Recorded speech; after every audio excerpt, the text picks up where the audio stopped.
सिंह राशि वालों, भक्तों, चाहे मर जाना पर सावन में ये 5 गलती भूल कर भी मत करना। चाहे आपके आगे मौत ही क्यों ना खड़ी हो जाए, लेकिन सावन में ये 5 बुरे काम मत करना। पूरे सावन सोमवार का लाभ नष्ट हो जाएगा। और सावन में बैंगन क्यों नहीं खाते, सावन व्रत में क्या क्या खाना चाहिए, भक्तों सावन में हल्दी से क्यों बसा जाता है, और सावन सोमवार का व्रत ये 3 महिलाएं क्यों नहीं रख सकती हैं, ये सभी बातें आज हम इस सावन की इस वीडियो में बताएंगे। लेकिन उससे पहले कमेंट बॉक्स में भगवान शिव जी का जयकारा लगाते हुए हर हर महादेव जरूर लिखे, हर हर पार्वती जरूर लिखे, और साथ में भी हमारे यूट्यूब चैनल धार्मिक राशिफल को सब्सक्राइब कर दीजिए, ताकि ऐसी ही भविष्यवाणी और ताजी खुशखबरी आपको मिलती रहेगी।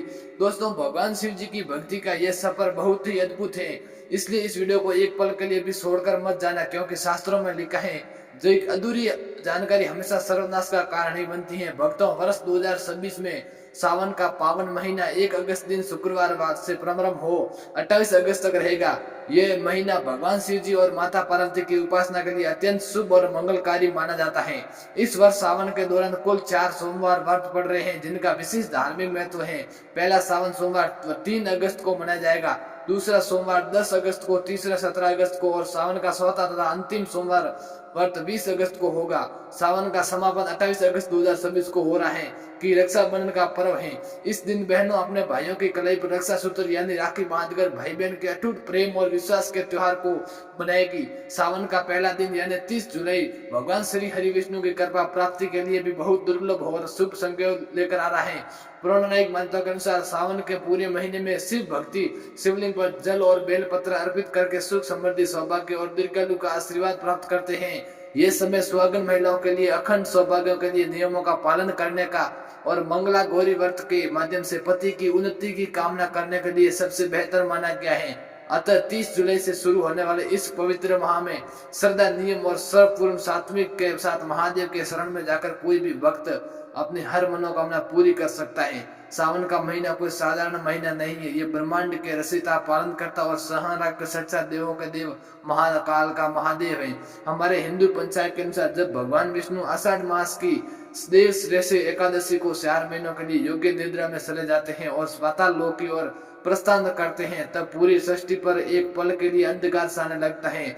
उसमें ब्रह्मांड को विनाश से बचाने के लिए महादेव स्वयं इस सृष्टि का पूरा कार्यभार अपने हाथों में लेता है। इस साल सावन की शुरुआत एक बेहद अद्भुत, दुर्लभ और तांत्रिक सेवों के साथ हो रही है। इस बार जितने भी सावन सोमवार PRS आ रहे हैं, वे सभी अपने अपने तंत्र मंत्र और अघोर शक्तियों को समेटे हुए हैं। शास्त्रों में लिखा है कि सावन के सोमवार का व्रत रखने से इंसान के 7 जन्मों के संचित पाप भस्म हो जाते हैं।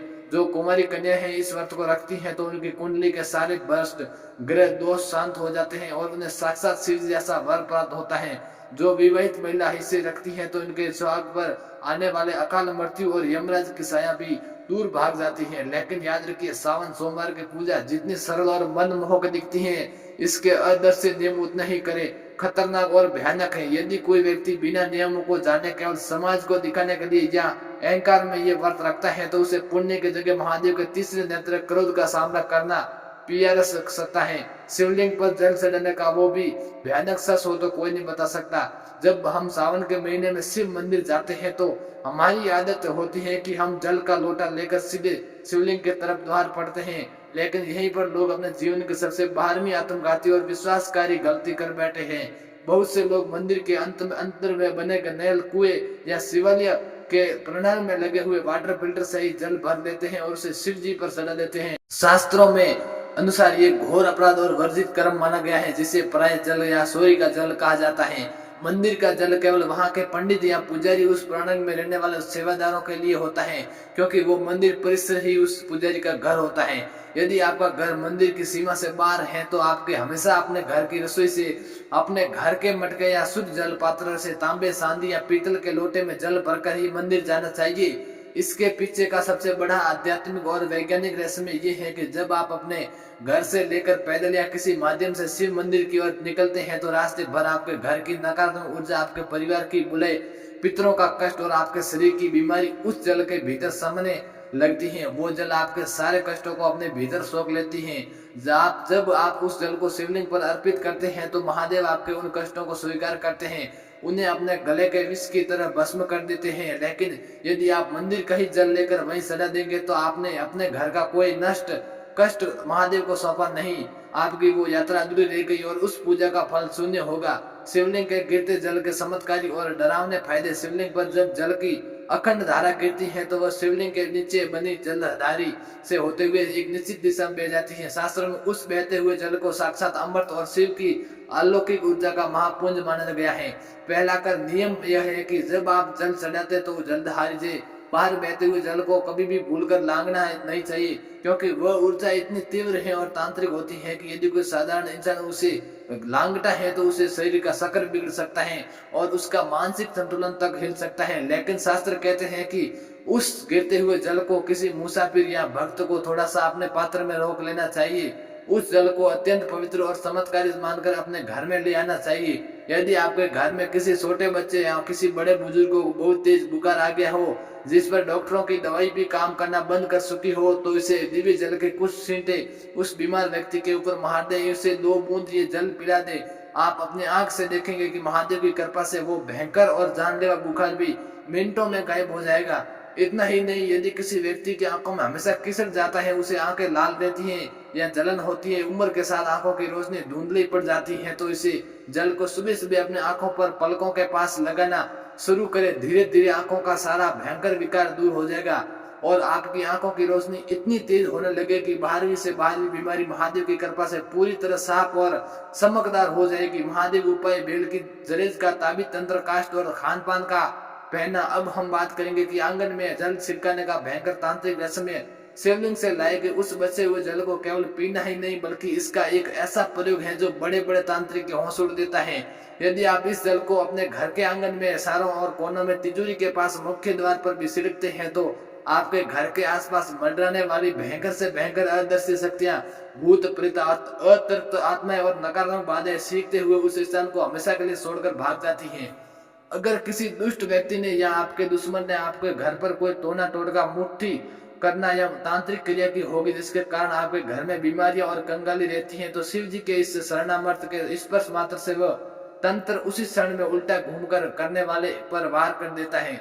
घर की सुख शांति जो सालों से गायब थी वो आपस में लौट आएगी और घर में बरकत होने लगेगी। लेकिन एक डरावनी शैतान याद रखे कि इस जल को कभी भी पैर नहीं आने लगाना चाहिए और ना ही इसे किसी गंदे या अशुद्ध स्थान पर रखना चाहिए और ना ही इसे बाथरूम के आसपास ले जाना चाहिए, अन्यथा इसके परिणाम बहुत ही भयानक और विनाशकारी हो सकते हैं। जल और दूध में क्या मिलाकर सड़े और धतूरे का गुप्त गणित भोलेनाथ को प्रसन्न करने के लिए केवल सादा जल ही काफी है, क्योंकि भोले बाबा आसुत हैं। लेकिन यदि आप अपने जीवन की किसी विशेष और बहुत पुरानी और अद्भुत मनोकामना को पूरा करना चाहते हैं तो जल में कुछ विशेष गुप्त वस्तुएं मिलाना अनिवार्य है।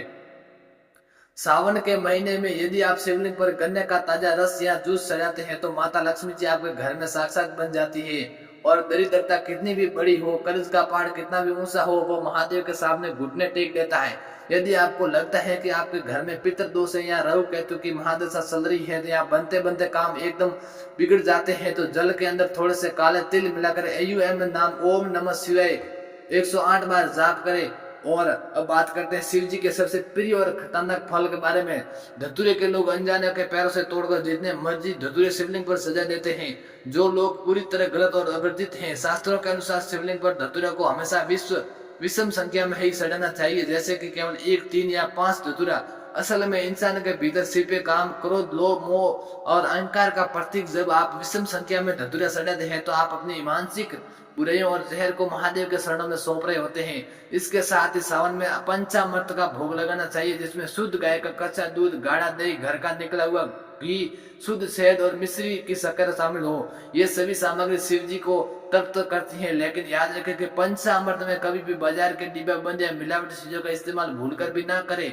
व्रतधारियों के लिए तो दूध पीने की सख्त मनाही का वैज्ञानिक और धार्मिक सच। सावन के महीने में व्रत रखने वाले भक्तों को एक ऐसी गुप्त बात का ध्यान रखना चाहिए जो अक्सर लोग अनदेखा कर देते हैं। दोस्तों, सावन के सोमवार में ये बहुत ही बड़ी खुशखबरी एक और आपको भोलेनाथ जो छिपे हुए अंदर आपको दे सकती है, जो कि हमारे आज जो भी हमारे YouTube चैनल धार्मिक राशिफल को देख रहा है वो वीडियो को लाइक कर दीजिए और कमेंट बॉक्स में एक बार श्रद्धा के साथ हर हर महादेव, जय माँ लक्ष्मी, जय माँ पार्वती जरूर लिख दीजिए, ताकि ऐसा ही वीडियो आपके साथ बनते रहिएगा। और हमेशा आपके साथ में धार्मिक और ज्योतिष से संबंधित जानकारी आपको मिलती रहेगी। दोस्तों, जिसे शिवलिंग पर सड़ाना पाप है, पंचामृत के लिए हमेशा पीतल, चांदी, कांस या मिट्टी के पवित्र पात्र का ही प्रयोग करें। समुद्री मंथन और हल्ला महल विष की और पुरानी कथा जिसे कांप उठी थी। पूरी सृष्टि सावन के इस पावन अलौकिक और डरावने एपिसोड के अंत में आइए सुनते हैं अमर पुरानी कथा, जिसे सुने या पढ़े बिना सावन बिल्कुल अधूरा रह जाता है। दोस्तों, आज इस वीडियो में रहा था समुद्र चालक पर्वत को मथानी और नागरजी वासुका को एक तरफ से देव थे और दूसरी तरफ दानव मंथन की उस तीव्र भयंकर प्रक्रिया से अचानक समुद्र के भीतर से एक गहरा, काला, खौफनाक और अत्यंत विनाशकारी धुआं निकलने लगा। ये कोई साधारण धुआं नहीं था, यह साक्षात हवा महल नाम का महाविशाल विनाश था, जो ब्रह्मांड का सबसे खतरनाक जहर था। उस विष की महारगी और जहरीली लपटें इतनी खतरनाक है, तीनों लोगों के प्राणी तरफ तरफ के मन। वीडियो पसंद आया हो तो लाइक कर दीजिए और हमारे YouTube चैनल को सब्सक्राइब करना बिल्कुल ना भूलिए।